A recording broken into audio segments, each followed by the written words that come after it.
Well, when I was a kid, I loved to plow. You know, the smell of the dirt and like that was one of my favorite things to do. And over the years, as I grew older, I wondered why we had cattle at that time, and the fence rows, where the fence was that didn't get plowed, kept getting taller and higher up than the rest of the field. And I thought, well, what would make that raise? What I didn't understand is that wasn't what was happening. The rest of the field we were losing that valuable topsoil.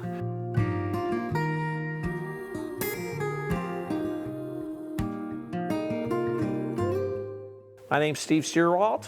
I'm a farmer from Sonora, Illinois, and I'm current chairman of the Soil and Water Conservation District in Champaign County.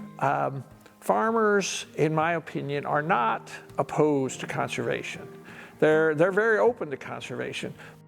6 to 8% of farmers in our area are, shall we say, early adopters. They want to do conservation because they just want to do it. They like that. And then on the other side of the bell curve, there's 6 to 8% that will never do it. But there's that big 80%, something in the middle, that are not opposed to conservation, but they need a reason. Now, we farmers, there's so few things that we can control. We can't control the markets, we can't control the weather. And so one of the few things that we can control are our practices. And so we're very protective of the farming practices that we use when we're growing crops. And so our job at the Soil and Water Conservation District has always been to try to get farmers to change their practices, to do more conservation. Simon Sinek is a speaker, and he talked about the power of why one time that really influenced a lot of my thinking. And his thought is that we people make decisions lots of times by how we feel about things, as opposed to saying, I have a 10-point plan, we're going to solve conservation. And so that got me thinking about my personal why. And it bothers me on a personal level when I see, dirty water coming out of a field, because I know that there's that very valuable resource that's going down into the water and ended up in the Gulf of Mexico, and all the nutrients that go with it, and the other problems, and the erosion. We farmers like to think of ourselves as some of the first conservationists. So many of us, it's not just a thing we do for a living. There's a personal gratification of working with the land to raise a crop and to feed the world. So if we are successful in being able to show our fellow farmers that these conservation practices are not only good for our soil, good for society, but good for us financially and for succeeding generations, I think we will ultimately be successful, and more farmers will come in and want to do conservation. I guess you'd say my aha moment was that really got me considering making changes to my practices. There was a guy, it's probably been 30 years ago, Jim Kinsella, up around Bloomington, and he was a real advocate of no-till and strip-till, and been doing it for at least 15 years. And so I went up to a field day there, and one of the thing that really got me was he had about 2 foot of a barrel with both ends out of it that he hammered into the ground in his no-till ground, and with permission, he had similar barrel that he hammered into his neighbor's field that was chisel plowed, looked so nice and mellow, very loose, and the no-till ground it looked like was so hard. And then he poured into those barrels the equivalent of 5-inch rain. And in the chisel plow ground, like we always see it in this soil, that is such nice soil, what happens with it when that loose dirt kind of gets into suspension, lays together. You know, when the water works with it, and it all lays together, and the water just stood in that barrel like it does, and no surprise there. The surprise for me was in the no-till ground. Within a minute, all that water was gone.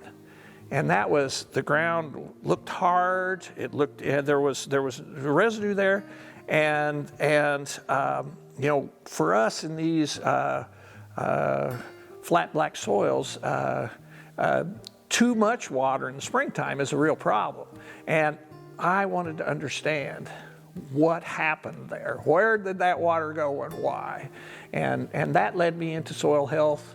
And you know, people may laugh, but root worms and macropores and all those things that I never talked about when I was in college in the 70s. That was not something we talked about. So it started me on a path. And the more I learned about the soil and the microorganisms in the soil, and the need for live roots in the soil, like it would have been when this was a prairie, live roots in soil all year round to help feed those organisms. It's just been a learning experience ever since that's been a lot of fun and very profitable for me.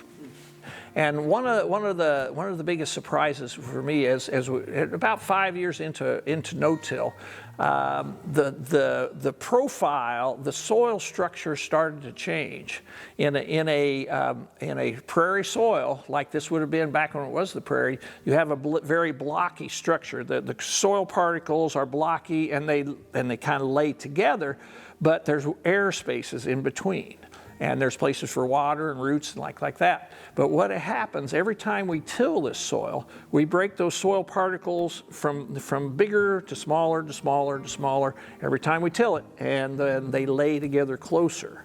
As they lay together closer, there's less room for water, there's less room for air, and so we lose that the ability for those roots and for the water to seep in. And so one of the big surprises to me was with strip till. I'll make my strips in the fall, so I have about a 6-inch ribbon of black soil that is actually humped up. In the fall, it's up about 4 inches, and by spring, it's 1 or 2 inches.